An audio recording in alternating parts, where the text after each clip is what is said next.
friends. I'm Jeffrey Rosen, President and CEO of the National Constitution Center, and welcome to We the People, a weekly show of constitutional debate. The National Constitution Center is a nonpartisan nonprofit chartered by Congress to increase awareness and understanding of the Constitution among the American people. In this episode of We the People, I am excited to share a conversation about illiberalism in American history with two great historians, Stephen Hahn, author of Illiberal America, A History, and Manisha Sinha, author of The Rise and Fall of the Second American Republic, Reconstruction, 1860 to 1920. It's moderated by the NCC's Chief Content Officer, Tom Donnelly. Enjoy the conversation. Hello, everyone, and welcome to the National Constitution Center and to today's convening of America's Town Hall.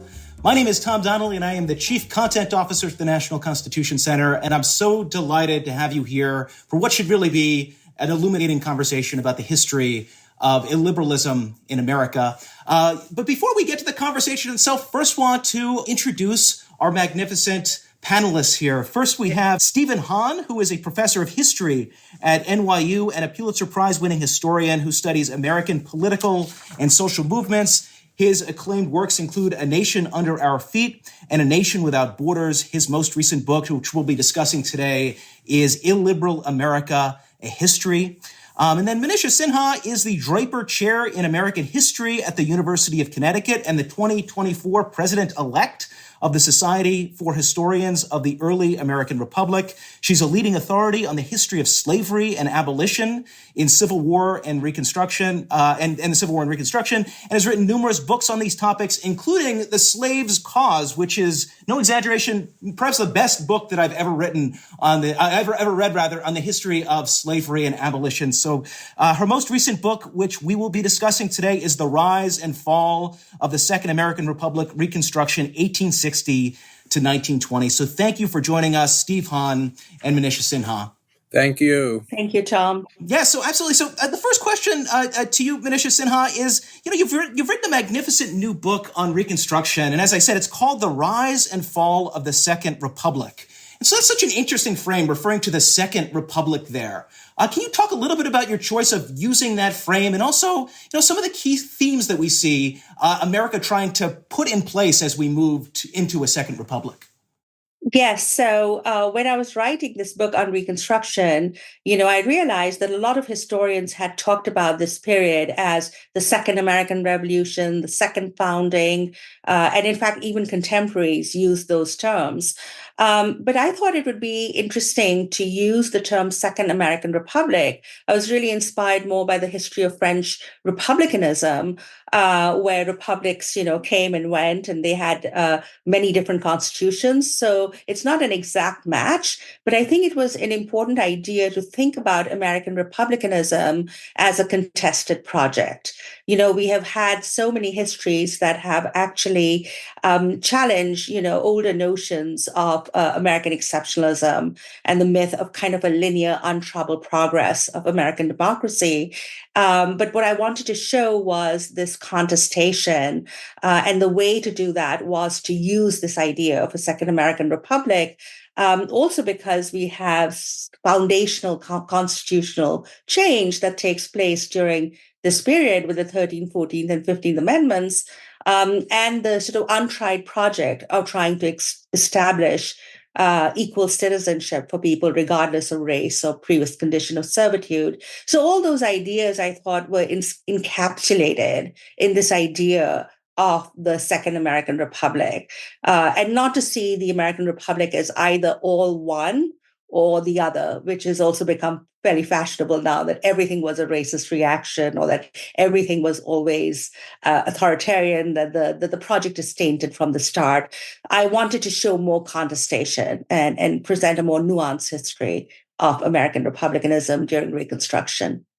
Absolutely. And it certainly comes through in your book, and I can't wait to drill down into so many of the episodes that you cover. Turning to you, Steve Hahn, your fascinating new book, it's a meditation on strains of illiberalism throughout American history. And I want to get through a lot of the historical episodes you talk about, but first it might be useful to place on the table just basic definitions. I mean, when we talk about, when you talk about liberalism and illiberalism, sort of how would you define them, and what are sort of the key contrasts that we should have in mind? Well, That's a very good question. Yeah, I should say that I got interested in writing this book as I listened to all sorts of observers talk about how Trump, beginning in 2015 and 2016, violated liberal democratic norms. And I was not entirely clear what those norms were. And as a historian looking way back, but even in the more recent past, and I recognized the comfort that a lot of people took in the idea that this was a sort of weird and distinctive variation that could soon be removed. And I began thinking about illiberalism as a way of conceptualizing an important current that was capacious enough that would include lots of different forms and also flexible enough so that you could see a change over time. So very briefly, I think in general about illiberalism as involving the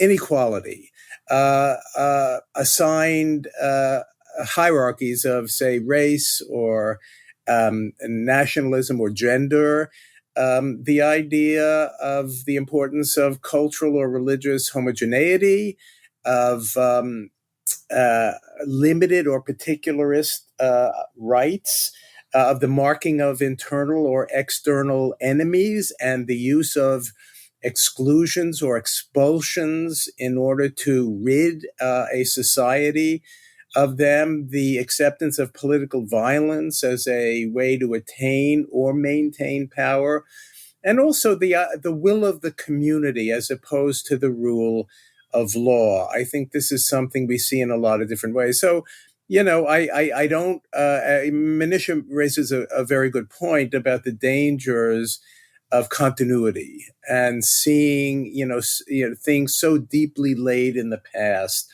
that they really don't change over time. And I tried very hard in this book to suggest that while illiberalism in many episodes shows certain shared features, it changes in many important ways. Absolutely. That certainly comes through in the book. Back to you, Manisha Sinha. One of the interesting features of your book is its breadth. And so, you begin your story in 1860 with the election of President Lincoln. You go all the way to the ratification of the 19th Amendment in 1920. Can you talk a little bit about, your choice there of periodization, why you've chosen to sort of elongate the period we traditionally think of as Reconstruction, where the traditional narrative is sort of it ends or it collapses with the Compromise of 1877, give or take. Can you talk a little bit about what we gain by that broader lens? Yes. So one of the reasons I wrote this book was because I think when we look at the period of Reconstruction, and then usually in American history textbooks, it always sort of begins in 1865 with the end of the Civil War. And as you said, ends with the so-called compromise of 1877, with the fall of the last Reconstruction governments in the South. And I think it's one of the reasons that we don't pay enough attention to Reconstruction. It seems like this brief moment that is quickly, done away with, and you immediately get to, the Gilded Age, to the rise of Jim Crow. And I thought, in order to really understand Reconstruction as a significant episode in U.S. history, and to think about its legacies for our own times, I wanted to stretch the chronological boundaries. I begin with 1860 with the election of Abraham Lincoln, and the refusal of some Deep South states to accept the results of that presidential election and to basically secede from the Union. That's when the first American Republic, in my opinion, falls. And you can see the germs of the rise of the new republic. I see Lincoln as the Reconstruction president mainly because of the expansion of the federal government under him during the Civil War. I see him as a wartime Reconstruction president, and I see presidential Reconstruction as sort of more identified with Lincoln and with the 13th Amendment and the establishment of the Freedmen's Bureau than with Andrew Johnson, as it is traditionally seen. I see Johnson as sort of lying outside that process. And the reason I ended it right up to 1900 and then on to 1920 with the 19th Amendment is because we all tell the story of the brief triumph of Reconstruction and its sudden demise. And I think what's really important to understand is the gradual unwinding of Reconstruction in the latter half of the 19th century and its influence on other events, both national and transnational. And so I was very interested in looking at not just the fall of those last Reconstruction governments, but the establishment of legal disfranchisement in the 1890s and Jim Crow, which is greenlit by Plessy versus Ferguson in 1896, and sort of connected to other events like the complete collapse of native sovereignty in the West, the rise of a formal American overseas empire with the 1898 Spanish-American-Cuban War. And I could have just ended there with Chinese exclusion, conquest of the West, rise of American imperialism. But I did want to end the book in a high note. And I think suffrage, women's suffrage, is a really important issue that gets jump-started during Reconstruction. The movement divides over the issue of race, actually, but comes back together in the 1890s. And then if you look at the 19th Amendment, its wording is exactly the same as the 15th Amendment that gave Black men the right to vote. So I don't see it just as a progressive era reform. I also see it as a Reconstruction Amendment. I call it the last Reconstruction Amendment. And I really wanted to trace feminist ideas about democracy. And you can see that with the rise of the social feminists in the early 20th century. You can certainly see that with Black feminists who are waging a multi-pronged sort of struggle against racial violence and lynching and Jim Crow, racial segregation. And in order to sort of include that story, I end in 1920. I end with the Reconstruction Amendment. And I think that gives us a better appreciation of some of the main controversies over democracy, citizenship, governance, and progressive constitutionalism that really starts during Reconstruction. That's great, and especially the back half of your book, talking about that slow unwinding of Reconstruction, is such a fascinating and tragic story that hopefully we'll get into as our discussion proceeds here. But back to you, Steve Hahn. Your story spans from the American colonies to neoliberalism in the late 20th and early 21st century.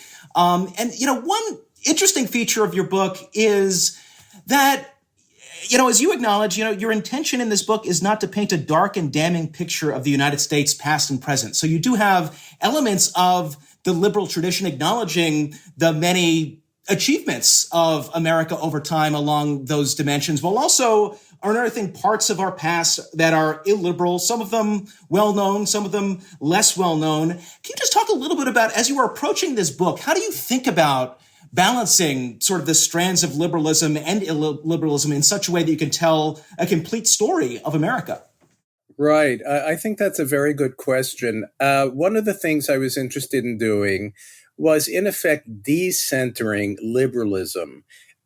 Because one way or another, one of the things that's always struck me is that whether you look at its advocates or whether you look at its adversaries, of which there were many, liberalism is kind of at the center of their thinking, that this is sort of the through line.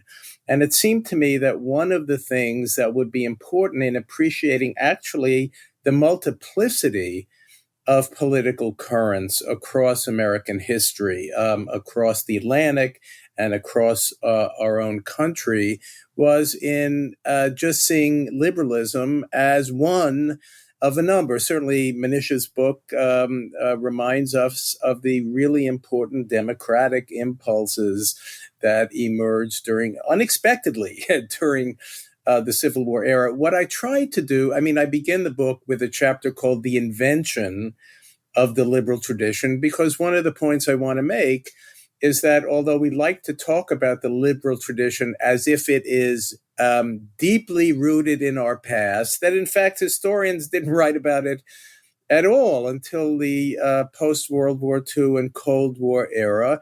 Some of them exulted in it. Others, like Hofstadter and Louis Hartz, were actually critical.